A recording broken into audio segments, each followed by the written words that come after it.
What's going on, family? We are back in the gym, and today we are doing a Q&A. This is going to be a two-part series. So I posted an update on Instagram and also on my Facebook fan page. So today we're going to go ahead and do Instagram, and we'll do Facebook another day or later on this week. But let's go ahead and get started, guys. The clips you're going to be seeing, all these clips are from the last week or so. You're going to see some back, some biceps, some chest, some legs. So you'll see a little bit of everything. But yeah, I'm rocking the brand new graphite and black Gymshark tracksuit and also their new purple stringer, which you're going to see in these next clips. But if you want to purchase any new Gymshark, they came out tons of new stuff.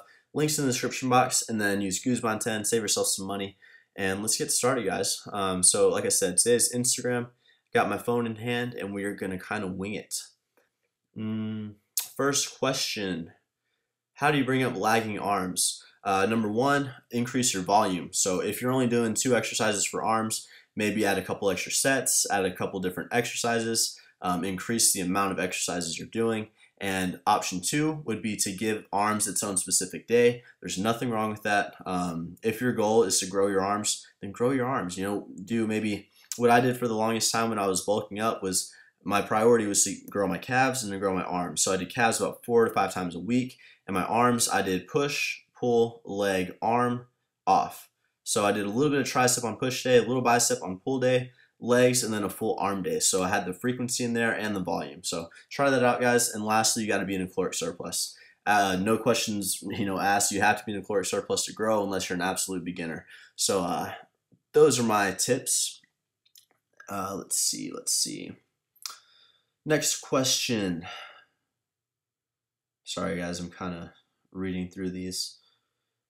What age did you really start to grow? Honestly, let's see, I started at 14 years old. I was doing strength and agility work.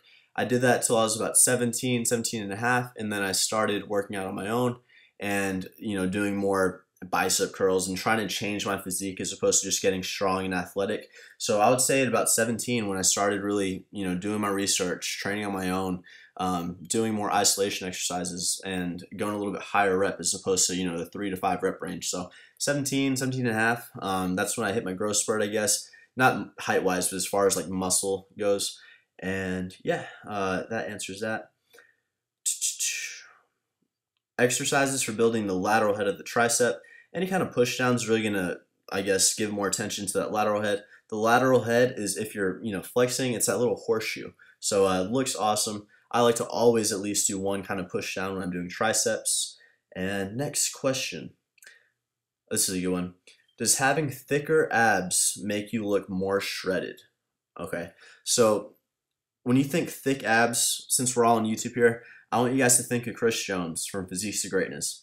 Be expecting some stuff from us pretty soon, guys, but he has very thick abs. He has very well-developed abs. So we're going to use him for an example, and then we're going to use me for an example. My abs, I haven't been training them as much. They're not as developed, and the difference there is having thicker abs is not going to necessarily make you look more shredded, but the benefit to having thicker abs is you don't have to get down to a 5 to 6% body fat to see your six-pack.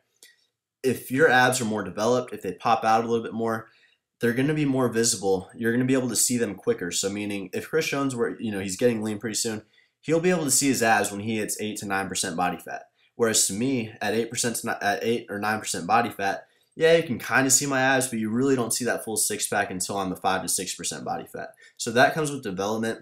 Abs are muscle just like anything else. You do have to work them if your goal is to clearly have a six-pack. I mean, if you think, guys, you think really skinny kids that are 115, 120 pounds, skinny, vascular, really veiny, and they don't have abs. The reason is because they haven't developed those abs. So definitely don't be scared to train your abs. I would recommend maybe 2 or 3 times a week should be plenty. And yeah, grow the abs. You'll be able to see them at a little bit higher percent body fat, which is great. That's a very nice thing, especially if you're just looking to kind of stay lean. It's a lot easier to maintain an 8% body fat year round as opposed to a 5 or 6% body fat. So next question. Let's see. What countries do you want to visit the most right now? Honestly, guys, I really want to go to the UK. That's one of my goals. I really do want to go to the UK. Hopefully at the BodyPower we'll be able to go, but that all depends. So it's kind of up in the air right now. I'm hoping. So support my channel, guys. We'll grow the channel and we'll see what happens. Next question. Let me see. Top 3 supplements. All right, top 3 supplements I'm going to recommend. I'm not considering whey protein a supplement right now, guys, because whey protein, I consider it food. But if you need protein to help get your protein goal, which should be about 1 gram per pound of body weight, then go ahead and buy that. But other than that, creatine monohydrate, 5 grams a day, every single day. You can buy it in bulk for very, very cheap. It doesn't have to be any kind of creatinine or, whatever, creatine nitrate 2.0. Creatine monohydrate is going to do you just fine. 5 grams, drink plenty of water, and you will see some strength gain. So creatine's number 1.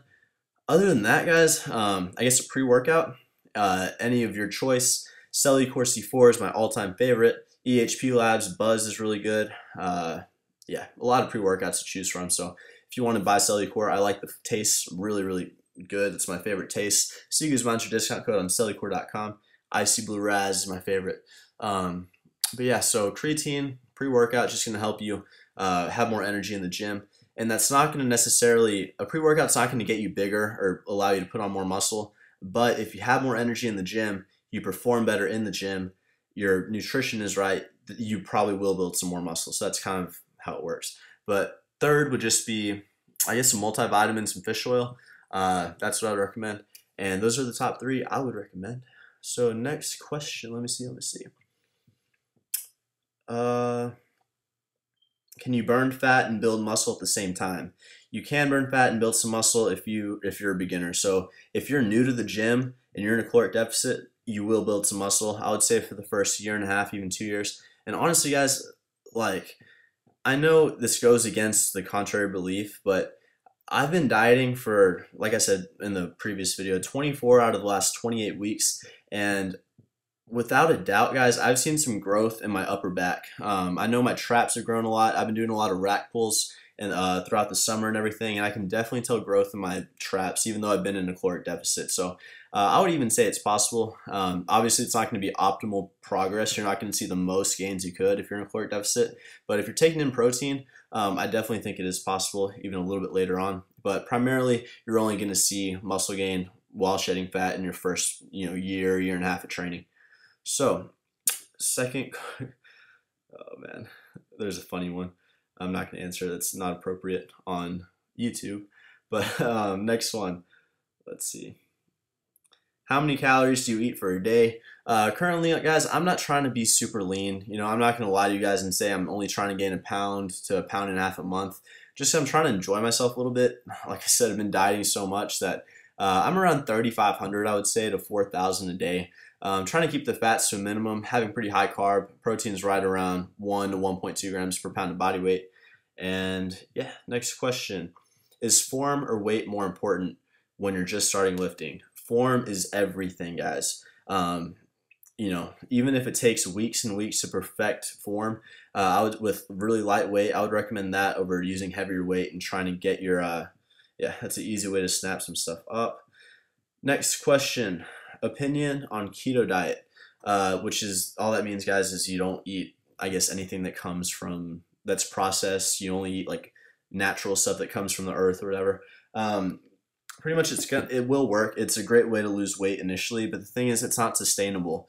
You're not going to avoid rice and bread and pasta for the rest of your life. So I'd much rather lose weight on something that's more sustainable than something that I can just get off, and if that makes sense, get off the diet.